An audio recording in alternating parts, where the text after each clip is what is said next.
chat it up with Tom Williams from primeevents.net in just a second. As the news today came down, the Diocese of Camden announcing the closure of 5 Catholic schools, including 2 local high schools, one being Wildwood Catholic, the other one being St. Joe of Hammonton. And we will get some more details on that coming up here on the Sports Bash 97.3 ESPN. The news comes down really as enrollment is down, which obviously means tuition is down. But this, the coronavirus economic impact trickled all the way down to a couple local high schools who have been very powerful in terms of some of their athletic programs. We are a sports talk show. We like to, certainly get into that. So I want to bring in Tom Williams from primeevents.net to give us a little bit more insight on this. It looks obviously, Tom, we've heard the rumors in years past from all the schools. Holy Spirit included, they appear to be safe in this as of right now. We've heard Wildwood Catholic. In fact, Wildwood Catholic at one point did close its doors and then kind of got saved. We've kept hearing St. Joe, and then everybody in that community says it'll never happen. Well, today seems to be the day that it has happened, and this comes from the Diocese of Camden. They put it out on their on their website that 5 schools are going to close, and you wonder if the economic impact of this coronavirus was the driving force behind it. Yeah, I think it was. I think that we can only assume that, but I think that the masses, Catholic masses, weren't producing as much in donations, and they had to look for other ways. These schools, as you said, have been close to the line anyway. Wildwood Catholic had to come up with a new arrangement. They brought their kindergarten through 8th grade into the high school building, which saved some money and so forth. But they still were right there on the border. And of course, some schools throughout the state, the Patrick School, which used to be St. Patrick's, and Holy Cross Academy, which used to be Holy Cross High School, have been closed by their diocese and then reopened by independent people as academies and so forth. And who knows if that could happen here? But it's a jolt. You're talking about the school that's won the Cape Atlantic League tournament the last 3 years and just won a South Jersey championship. Couldn't play the state final because the season was canceled. You're talking about a football program that has the most wins. 38 years Paul Sacco's been there, and he's won more football games than anybody in South Jersey. And both of these programs are healthy. The girls' basketball program at Wildwood Catholic has probably the best player in the Cape Atlantic League returning. So all these people, obviously it's a jolt to any student in either one of these schools, and the 3 grammar schools that closed too. It's in sports, from a sports angle, you've got all of these athletes, these student athletes, that have to find another place to go. And not to mention the fact, at least in basketball, there were a lot of very good basketball players in the 8th grade around here, big guys who were coming into Wildwood Catholic and St. Joe that now are going to have to find another place to go. So it's a jolt on. It affects everybody that's involved in sports in the Cape Atlantic League area. We had Wildwood Catholic and St. Joe's scheduled to play in the tip-off at Ocean City next December. Now we got to reschedule all that, but the impact on things like that isn't as important as it is on these student athletes. And I guess there's some indication that maybe even when things get sort of back to normal, there's still going to be financial hardships, and maybe some of these people that would normally send their kids to Wildwood Catholic or St. Joe won't do it. Tom Williams, primeevents.net, as you just heard him chronicle, 5 schools in all closed: Good Shepherd in Collingswood, St. Joe Regional in Hammonton, the elementary school, Cape Trinity Elementary in Wildwood, St. Joe's High School of Hammonton, Wildwood Catholic High School in Wildwood. Now, Holy Spirit remains open, and they are actively planning their 100th anniversary. This is from a press release that they just put out, and obviously, they become an option for a lot of people who want to keep that Catholic school, education going. But, you mentioned the impact of the sports. You talk about Wildwood Catholic, the boys basketball team, but they got other sports there as well. But St. Joe's football and their basketball team has started to really gain some steam too. But their football program, I mean, really from the top of the state to the bottom of the state, they're one of the very few that is consistently in there. And that's why you mentioned the word jolt. That community has to really be just sideswiped by this. Yeah, and we talk about athletes that have to find their way somewhere else, and obviously Jada Byers graduated. He got all the publicity and well-deserved, and a few other people graduated, but they have an awful lot of talented players from last year's roster that would be returning to St. Joe, led by Jaden Schertle, a quarterback who's always among the best-rated quarterbacks at Cape Atlantic League schools, a big running back, Ahmad Ross, at 6'2", 200 and some pounds, and Keyshawn Griffin at 6'5", 230, who's already committed to Rutgers. All these people are going to have to find other schools, and you would imagine, because they're at a non-public school, that Holy Spirit and St. Augustine are probably going to benefit from this situation. Yeah, in terms of adding athletes. I don't know what I mean, Wildwood Catholic in boys basketball has at least 3 solid players back. Deshaun Lopez, Martin Angelo, who's already scored 1,000 points, and Dave Zarfati are all 3 guys he could have built around down there. We mentioned before the girls basketball situation. Mariana Papazoglou, the outstanding junior at Wildwood Catholic, would probably be the best player in the Cape Atlantic League next year. So, we don't know where these people are going to end up, and it's going to impact some programs positively. Yeah. This negative impact that these 2 schools closing is going to have will impact some schools positively because they're going to benefit by these transfers. And of course, this is not a transfer that you have to sit out 30 days. They can play right away. What do we know, and you probably would be much more well-versed on this topic than I would be, which is the academy situation. You're already hearing they could reform as academies. I mean, that means you're out of the diocese, but you're basically financially backed by independent backers, correct? Yes. You just are you in the NJSIAA? Yeah, you're okay with the NJSIAA. There's a lot of it's not a whole lot different than charter schools. You just change the name and everything. The other thing we didn't even talk about, the Cape Atlantic League just realigned. They only so far have only done the winter sports. They're working now on the spring sports, and they're not going to do the fall sports until 2021. But they've already realigned, and now you've got to realign because Wildwood Catholic in boys basketball was in the American Conference. They'd moved up to the American Conference with Atlantic City and Middle Township and Ocean City among the schools.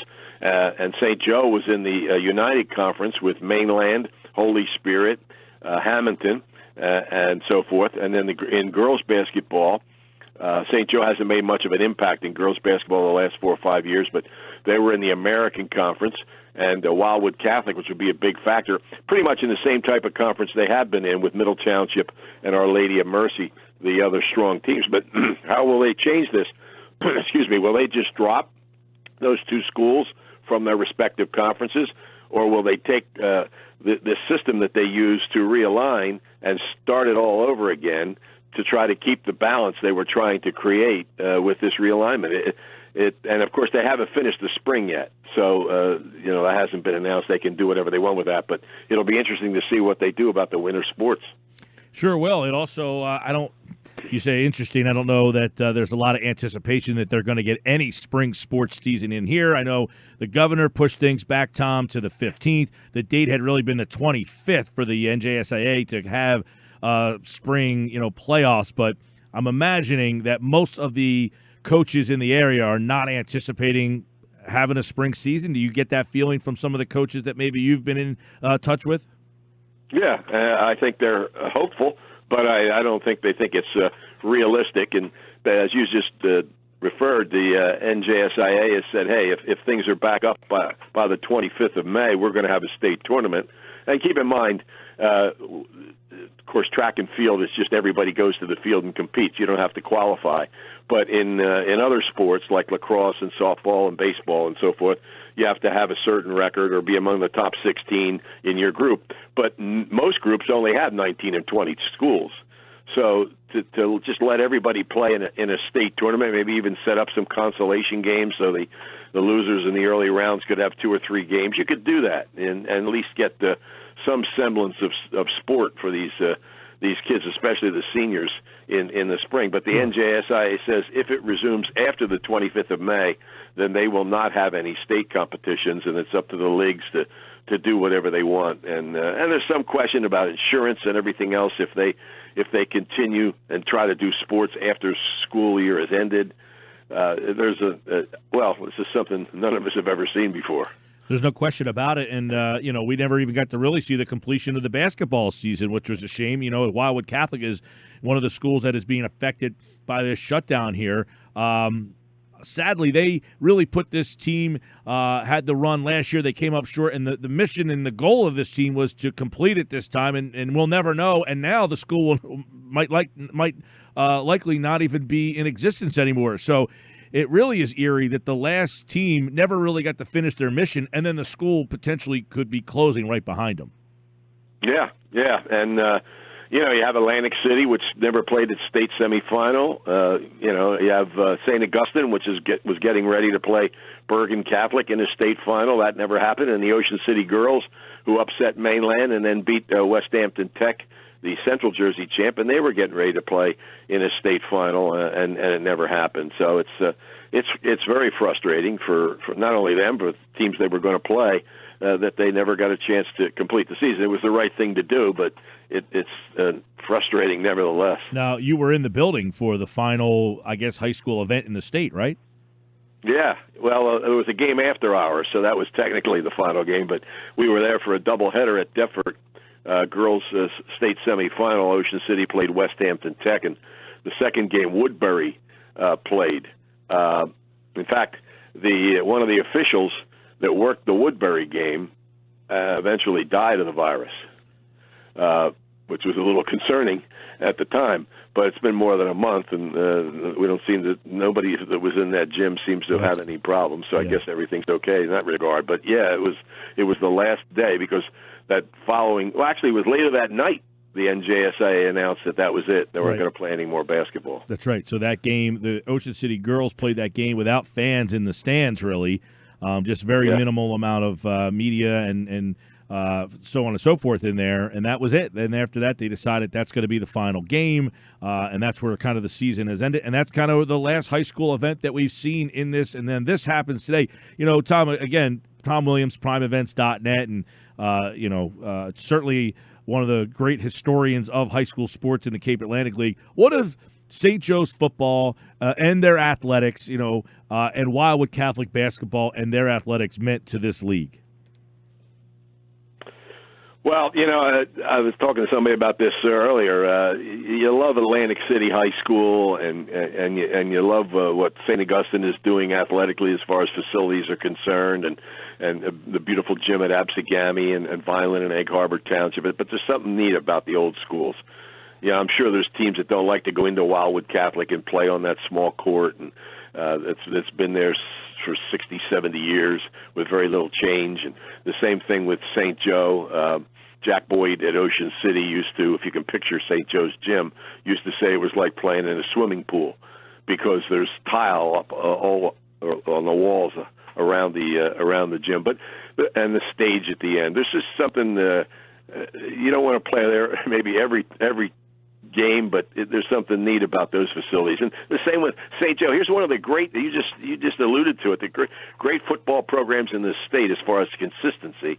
And nobody would imagine that they're playing on the field they're playing on. It's almost just like a field. Yeah. Well, I had mentioned that in the beginning of the show. I said I can't imagine these 4 or 5 Saturday afternoons playing in some lady's backyard, and that being taken away. And I laugh about some lady's backyard, but that's what it feels like. It feels like you got a clothesline and some lady's bra and underwear are hanging in the background, and here's one of the best football teams in the state running around. I mean, it's just to see that field go empty. It will just it's going to be. I've called many a games there. I can't say it's my favorite place to call a game from, but it's definitely a unique setting. Yeah. I was in the situation when they first opened that field. They played at Hammonton's field for years. They played their home games at Hammonton's field, and they finally got their own field together, and they got it together just in time for the game with Hammonton that year. And it was I can't remember exactly what year it was, but they had their field finally put together as it is now, and we were doing the game. Hammonton and St. Joe's normally played on Saturday of Thanksgiving weekend because they were almost always, both of them, in the state tournament, and they didn't want to. They just automatically set it up that way, so They had that extra few days to rest after a playoff game the previous weekend. And I pull up there in the morning on that Saturday, figuring everybody's going to be excited about St. Joe having their own field, and here's their first game with Hammonton, and everybody's depressed, and some people had tears in their eyes. And it turns out the father of one of the players, who's very active in the booster group at St. Joe, was concerned that somebody from Hammonton might show up overnight and put some blue paint on the field, or just do something, some ridiculous stunt. So he stayed in his camper at the field overnight to protect it, and died of a heart attack. Jeez. That's Bill Bendig. Oh, That's wow. who the field's named for. Okay. And if anybody, there's a lot of fields named for people who are deserving, but if anybody's deserving of having a field named for him, it's the guy who gave his life to it. Oh, I didn't know that story, and now I know the reason behind it. And, I would say that the sight lines were not great for calling a game. The sun would typically be in your face, so the scoreboard deemed to be basically unusable. However, there was something fun about being there and just having, in fact, I called the game there this year, Tom, when Holy Spirit beat St. Joe. And in the first half of that game, and if any of the St. Joe fans are listening, they might agree with me here, they could not get the PA to work. So the PA guy could not call out who had the ball or get into the game. And they finally got it working after about the third quarter. And if you go back and listen or watch that game, St. Joe really dominated the game. As soon as that guy got back on the PA, that whole atmosphere changed, and I contend that St. Joe might have won that game. Now, they didn't win the game in the state finals up at Rutgers. They got dominated in that game. But on that Saturday, had that PA guy been in action all game long, they might have won that game in Hammonton on that Saturday afternoon. That's like the atmosphere of how that place really worked, because that guy commissioned for 3 quarters, but as soon as he got back in, they really took control of that game. It was a really unique setting. I only called one game at Wildwood Catholic. That is a very unique setting. And I did call one game at St. Joe, which is also a unique setting for basketball. Those two schools, as you mentioned, the uniqueness of their facilities really will be missed. Yeah. There's no doubt about it. And we've talked about the student athletes who may have to make a decision and where they're going to go, and just the regular students as well who aren't necessarily involved in the athletic programs. But there's also an awful lot of employees at those two schools, teachers and administrators, and they've got to reevaluate too. It's it's a shame. Decades and decades ago, Catholic education used to be free, but things have changed, and they're more run as businesses now, and that was the decision that they felt they had to make. But let's hope somehow they can save these two high schools. But I would say at this point it doesn't look real good. Tom Williams, primeevents.net, giving us a little backstory and history as this news. We have more on our website, 973ESPN.com. Tom, stay safe, man. You too. All right. We appreciate him jumping on board with some information there. As he mentioned, it sounds as if those two schools most likely will not be reopening. June 30th is the date. If the school year resumes, they will go back to those schools this year, but at the end of this school year, that would be it.